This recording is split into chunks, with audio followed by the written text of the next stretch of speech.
You sit down to a nice meal on a warm summer day, and there it is, that buzzing, that little black shape circling your plate, landing on your food, rubbing its legs together right on the very bread you were about to lift to your mouth. You wave it off and it comes right back, and then there are two, then three, and the whole meal becomes a battle. Flies. They land on your food, they crawl on your counters, they buzz against the window all afternoon, and worst of all, you know where their feet have been before they landed on your dinner, and it turns your stomach. So you hang the sticky strips that look horrible over the table, or you spray the poison near the very food you are about to eat, and still they come. Now picture a family high in the old mountains, living close to the animals and the land, with no screens on their windows and no can of fly spray for 100 miles, and ask yourself, how did they keep the flies out? Because they did. Their homes stayed cool and clean and almost free of flies all summer long, and they did it with simple, safe tricks that cost next to nothing and never put poison near the table. By the end of this video, you will know every one of those mountain tricks. Step by step, the scents that drive flies off, the traps that catch them by the dozen, the hanging tricks at the door, and the one thing in your kitchen you must deal with or nothing else will ever work, no matter how hard you try. Stay with me, because the last trick, the simplest one of all, the one that stops flies before they ever set foot in your house, is the one almost everybody has forgotten. Let me start by telling you the one truth about flies that changes everything, the thing the old folks understood in their bones. Flies are not random. A fly does not buzz into your house by accident looking for trouble. A fly comes for one reason and one reason only: food and the smell of it. And once you truly grasp that single fact, every trick in this video falls into place. Flies live by their sense of smell, and they can smell something to eat, or something rotting, or something sweet, from a long way off, and they follow that smell straight to your door and through your window. So the whole secret of keeping flies out is not really about killing flies, it is about understanding what draws them and either taking it away or covering it with a smell they cannot stand. The modern way gets this backwards. It lets the flies come and then tries to poison them once they are already crawling on the food, which is too late, and puts the poison exactly where you least want it. The old mountain folk worked the other way around. From the smell, from the source, they knew what called the flies in, and they took it away, and they ringed their homes with the scents flies hate, so the flies turned away at the door. They lived right among the things that draw flies, the animals, the scraps, the outhouse, and still they kept their living space clean of them, because they understood the creature. If you believe that the old, sensible, poison-free way is worth saving, then do me a kindness right now and subscribe to this channel, and help me keep these old mountain tricks alive, because this is exactly the knowledge that gets lost in a single generation, traded for a can of spray, and I do not want it gone. So let me show you, one trick at a time, and I will start with the most pleasant, the scents that flies cannot stand. Just like with so many pests, certain plants and smells are pure poison to a fly's senses, and the old folks used them to build an invisible wall around the doors and windows and the table. The greatest of all is mint. Flies hate mint, and the old folks grew it in pots by every door and on every windowsill, and they crushed the leaves to release the scent, and they hung bunches of dried mint in the kitchen. Basil is just as good. A strong scented pot of basil on the windowsill keeps flies from coming through, and it is right there for cooking too, so it earns its place twice. Lavender, both growing and dried in little bundles, drives flies off and scents the room sweetly. Bay leaves, rosemary, eucalyptus, cloves, all of these carry scents that say to a fly, "Stay away." Here is how you use them the mountain way. You set pots of mint and basil on the sills where the flies try to come in, and you keep little bundles of dried lavender and mint and bay hanging in the kitchen near the food. And the strongest trick of all, The old folks took fresh herbs and crushed them, or rubbed their oils around the window frames and door frames, right on the wood, so the very entrance to the house carried a smell the flies would not cross. You renew it every few days as the scent fades. The bees and butterflies are out at the flowers, and untroubled your home smells like an herb garden, and the flies turn away at the threshold. Now those scents turn flies away, but stay with me, because the next trick reaches out and catches them, and the old folks had several simple traps that fill up with flies and cost almost nothing. The first and most famous is the sweet trap, and it works on the fly's own greed. You take a jar or a bottle, and in the bottom you put something sweet and a little fermented that flies cannot resist, a bit of sugar water gone slightly sour, a splash of cider vinegar, a piece of ripe or overripe fruit, a little of anything sweet and fermenting. Then you cover the top with a paper or a cloth or a lid with just a few small holes poked in it, or you make a funnel of paper into the neck. The flies smell that sweet fermenting bait. They crawl down through the holes or the funnel to get to it, and then they cannot find their way back out, and they are caught. You set these traps away from where you sit and eat, over by the window or in the corner where flies gather, so the flies are drawn to the trap and not to you, and you empty them when they fill. A couple of these quietly catch flies all day long. And here is a second old trap, even simpler, for the window where flies always gather buzzing against the glass. The old folks would smear a strip of paper or cloth with something sticky and sweet, honey or sugar syrup, and hang it in the window, and the flies drawn to the glass would land on it and stick. A homemade fly strip, cheap and easy, doing the same job as the store-bought one for almost nothing. Now, here comes a trick that will sound strange until you understand it, and it is one of the most famous old mountain and country tricks of all, the hanging water bag at the door. The old folks would fill a clear bag or jar with water, sometimes drop in a few shiny coins or a bit of foil, and hang it up over the doorway where the flies come in, and the flies would not pass it. For the longest time, people argued about why it works, and the best understanding is this: a fly's eye is made of hundreds of tiny lenses, and it sees the world in a scattered, many-sided way, and that clear bag of water full of light and shine and movement throws their vision into confusion. It looks to them like danger, like a disturbance they cannot make sense of, and they veer away from it. Whatever the exact reason, country folk and mountain folk have hung these water bags at their doors and porches for generations and sworn that the flies stay back. It costs nothing but a bag and some water, it is perfectly safe, and it hangs there quietly doing its work, so it is well worth trying at your own door, especially the door you leave open in the summer. Hang it where the light catches it, and see for yourself, but stay close. Because here is the trick that matters most of all, the one that all the others depend on, and if you skip it, nothing else will fully work. You have to deal with what draws the flies in the first place, and that means the food and the waste. Remember, a fly comes for the smell of something to eat, so the single most powerful thing you can do is take that smell away. Here is what the old folks did, and what you must do. You keep the food covered. Never leave food sitting out uncovered on the counter or the table, because to a fly that is an open invitation broadcast for 100 yards. The old folks kept food under cloths, under domes, in the cool cellar put away, so there was nothing to call the flies. You deal with the scraps and the garbage at once, because rotting food and a smelly bin is the single biggest fly magnet there is, the place they come to feed and to lay their eggs.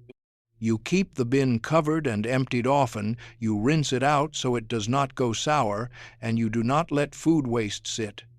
You wipe up spills and crumbs and that sticky ring under the honey jar, because a fly can smell a drop of sweetness. You deal with the dirty dishes instead of letting them sit in the sink.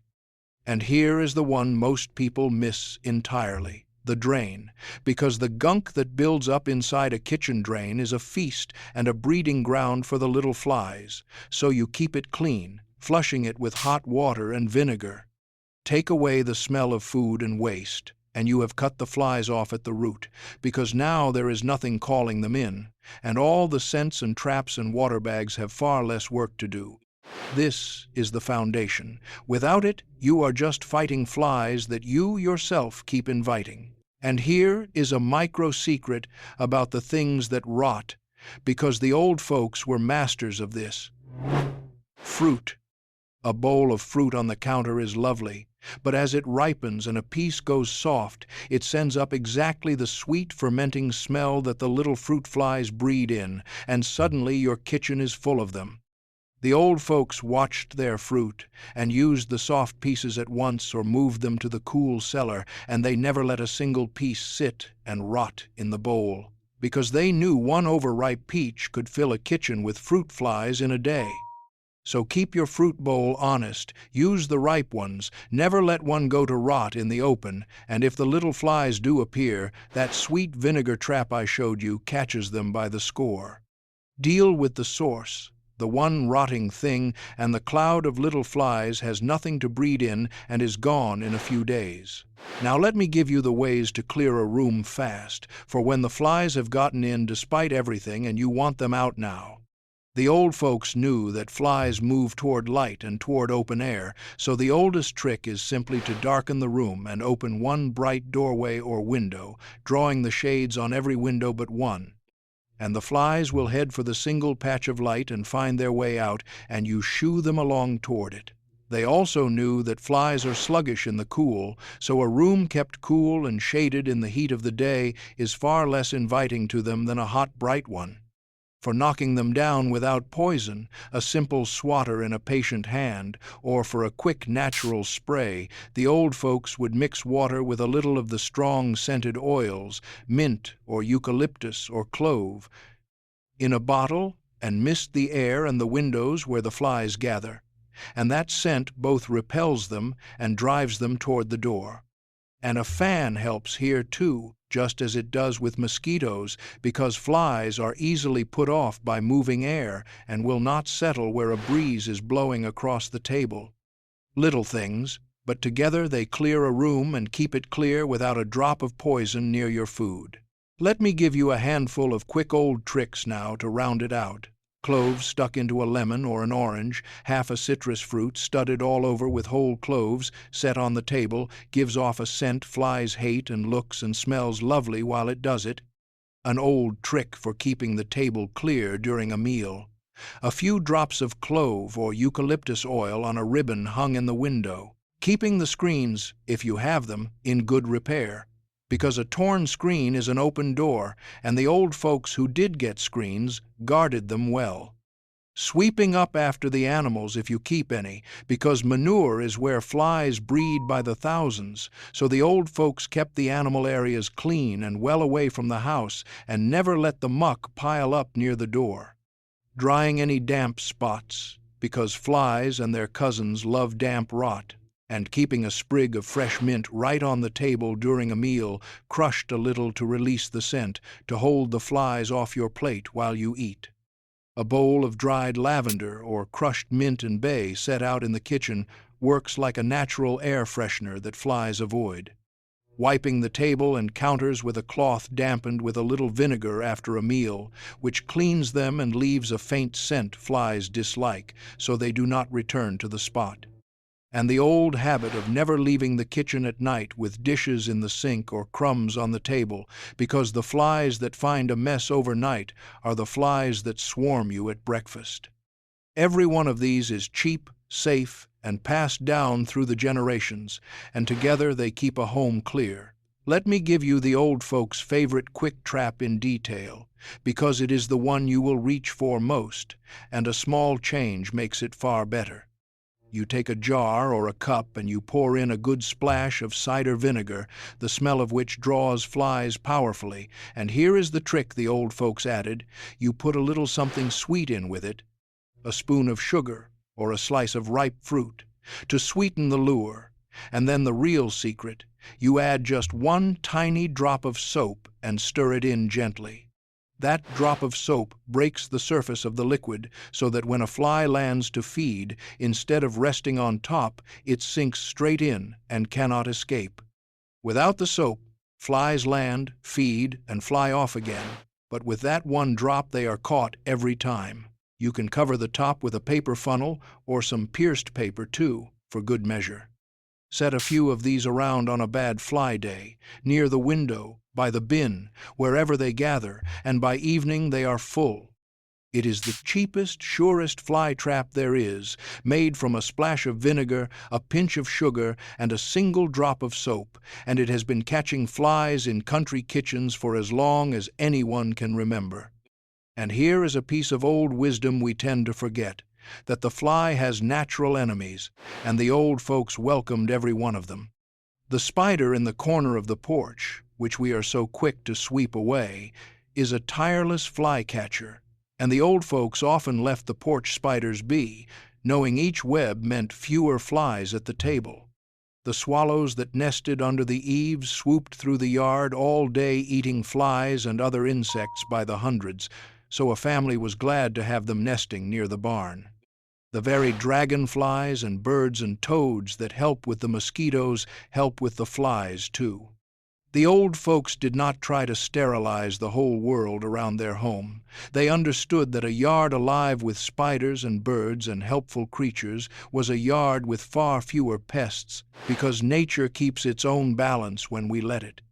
So before you knock down every web and chase off every bird, remember that some of them are on your side in this, working for free all summer long, and the old folks knew to let them. Now I owe you an honest word, because we always tell the truth on this channel. Flies are not just an annoyance, they are a real matter of cleanliness and health, because of where their feet have been before they land on your food, and that is exactly why the old folks took them so seriously and kept them off the table with such care. So while all these tricks are safe and natural, the goal behind them is a genuinely clean kitchen and safe food, and that part is not optional. Keep the food covered, keep the surfaces clean, deal with the waste, and use these old tricks to back it all up. And if you ever face a sudden swarm of flies appearing from nowhere indoors, especially the larger ones, that can mean something has died or is rotting hidden away somewhere, in a wall, under the porch, in a forgotten corner. And the real fix is to find and remove that source, because the flies are only the messenger. The old folks knew to follow the flies back to what was feeding them, and so should we. Now let me give you one more old trap that surprises people, because it uses the kitchen instead of a store. The old folks had a simple fly catcher made from nothing but milk, sugar, and a little ground pepper. You warm a little milk with a good spoonful of sugar and a generous spoonful of ground black pepper, let it simmer together a few minutes, and then you pour that into a shallow dish, or soak some cloths in it, and lay them on a plate. You set it out where the flies gather, away from where you eat. The flies are drawn to the sweet milk. They land and feed, and the pepper in it does them in, so the dish quietly fills through the day.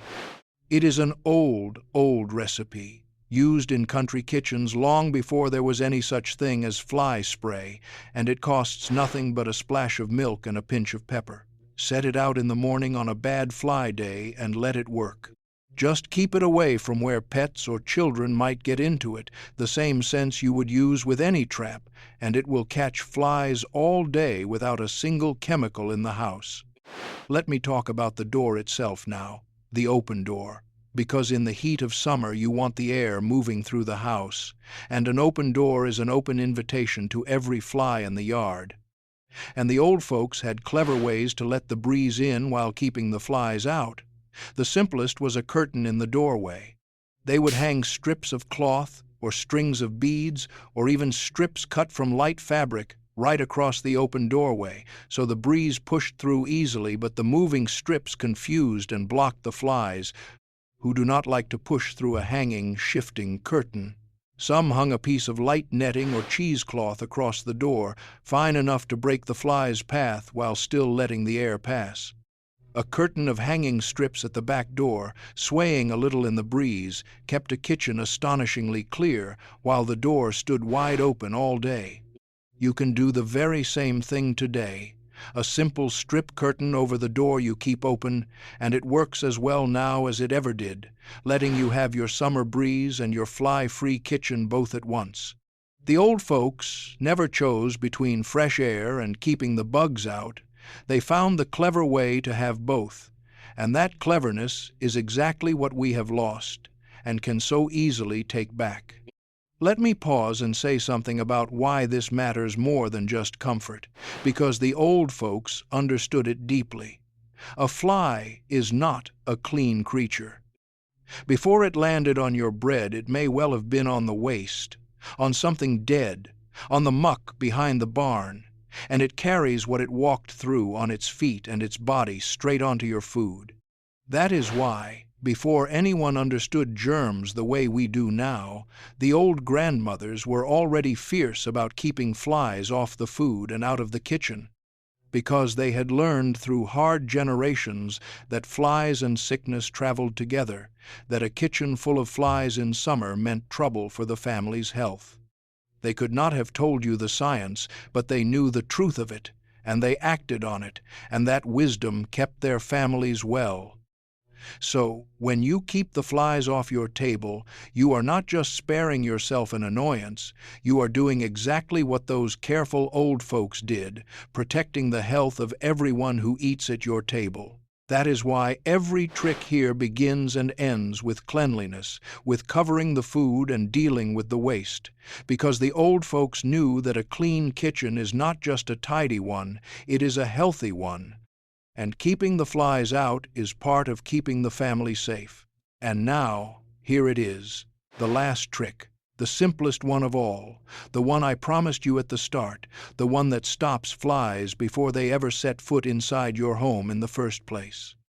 And it ties everything together, because it is really the whole philosophy of the old mountain way in one idea. Do not fight the flies in your home, keep them from ever wanting to come in. Everything I have shown you serves this one idea. You take away every smell that calls them, the uncovered food, the rotting scraps, the sour bin, the dirty drain, the overripe fruit, so there is nothing broadcasting come here.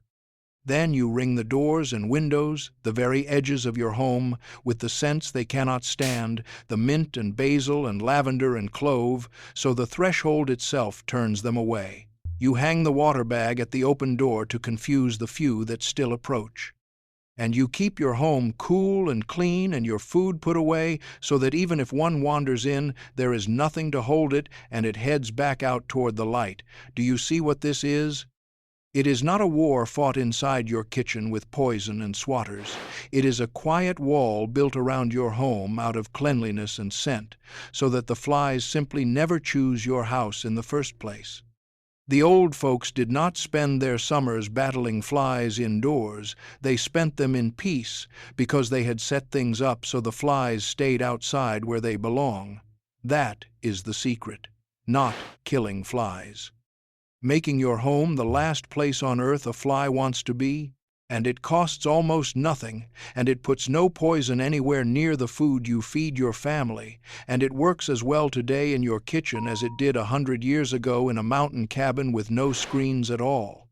So that is the forgotten mountain way of keeping flies out of your home all summer. The herbs and scents that turn them away at the door, the simple sweet traps that catch them by the dozen, the homemade sticky strip in the window, the old water bag at the threshold, the clove-studded citrus on the table, and above all the keeping of a clean kitchen with the food covered and the waste dealt with, so nothing ever calls them in. Not one drop of poison near your dinner, not one ugly strip hanging over the table.